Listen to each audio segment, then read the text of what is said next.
Hi. Well, let's talk about St. Nikola. Nikola? Right there. Well, is he really the jolly guy that protects children and brings presents and all this stuff? No. Oh, hell no. He's very far from that stuff. I'm gonna start this off with telling you a legend from back home about him. It's gonna be a very quick one before I get on to saying what I wanted to talk about him. So the legend goes like this. It's like a fairy tale stuff. Um, a very poor village person, a very poor man, went to the market and he seen an icon of St Nikola and Bogorodica. Bogorodica is Mother Mary. So he's talking with this merchant guy and he's asking like why would he buy the icon? So the merchant guy says that St Nikola can help him for his financial situation to get better, because that's how he's known back home to everyone that has him as a Slava, as a main saint, guardian of the family. He's known as the rich Slava. So the poor man, he's like, okay, I'm gonna take Bogorodica as well. So he takes the icons and he brings them home and he puts them on the wall. One day, him and his wife were out of the house, and when they came back, they have found their house ransacked, and the very little things that they had, they were stolen. So the man gets very, very mad. So he starts screaming at both saints. Like, how come they allowed that to happen? Like, why the hell did I spend my hard-earned money that I really didn't have to spend on you guys when you allowed this kind of atrocity to happen to my family? What the fuck do I have you for? So the wife is trying to put some sense into him. She goes like, well, you can leave Bogorodica out of it. Look at her, she's got a baby. She has a baby to take care of, so she may not have been able to watch over the house. St Nikola, on the other hand, should be held responsible. So the man was yelling after that at St Nikola. So what happened was the saint found who that was that broke into their house and did that, and he came into that man's dream, and he had a big stick and started hitting him in his dream, like beating the hell out of him. So the man woke up and he was scared, and he took the stuff that he stole and he brought them back.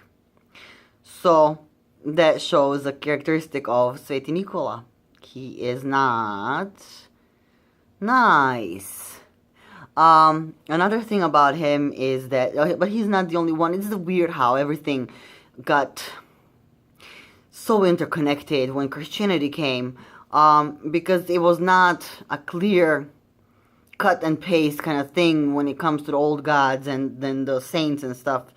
Like St Nikola has characteristics of the god of death, but he doesn't carry only that. St. Peter also carries those characteristics, but he also carries characteristics of the Thunderbringer too. So it's kind of a little bit mixed. It's not clear cut. It's a little bit muddied up. You just need to be able to recognize them, And I do have my notes too. I gotta have my notes, otherwise I forget shit. So St Nikola is God has given him, the domain of the waters. So he's got his boat, and he's a guardian of the boat's people. He watches over them. He watches over the fishermen, the people that have water mills as well, by the rivers. He watches over those as well, which is interesting too, because vampires are connected to that as well. So that's another connection, over there. Just weird stuff. St Nikola is not so much connected to gold, so that does not make him a sun god so much. He's more mentioned with silver, which is the passive female characteristics. And him being connected to water, that's pretty much like a Poseidon. He's more like the god of the ocean and death. With the boat, he carries. There's even folk songs that talk about him and Sveti Petar carrying the dead. Let's build a boat, brother Peter. Let's build a boat together so we can ferry the souls of the dead to where they need to go. So that just shows that he has that kind of a function as well. So he's the god of the dead as well. The reason, see, when it comes to the babies and the children, the bassinet, that is like a vessel. So that sometimes even was made to look like a little boat. So that's the connection to St Nikola with that. And plus, it's a transformation. Also, even when it comes to him being guardian of the young girls that are about to be married as well. Because him as the one that carries the dead to where they need to go, that's a transformation. Him being the saint of the dead, the god of the dead, that's a transformation. So we're talking about all kinds of transformations. So we have the baby, and then we have the young girls that are about to become married, meaning they're about to become mothers. They're entering a new phase, a transformation of a sort. So what else do we have to say about him? He is connected to ravens as well. And ravens, by us, that they're just known as carriers of bad news and death. So they kind of forecast, winters and rain and bad weather. He is connected with horses as well, and a horse is very chthonic animal. Now, what this book was saying, and this book is called, I'm gonna say it in my language, it's called Gromovnik Sveti Ilija, to jest Sveti Nikola, from Đuro Franković. I think that this is a Croatian guy that wrote this book.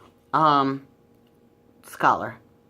Because I don't read wishy-washy stuff. I need actual academic work, because that's reliable. Everything else is just speculation.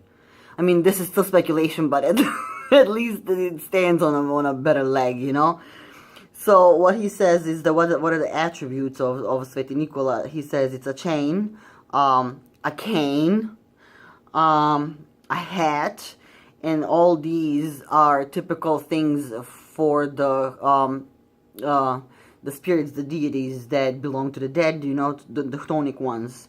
The chain, it says, is a symbol of the connection between the earth and the sky, and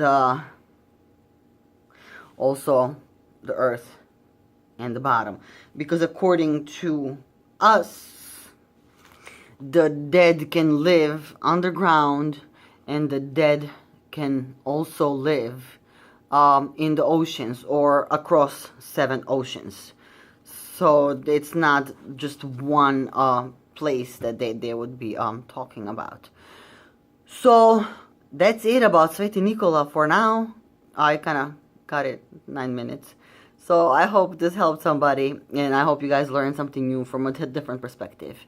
See ya later.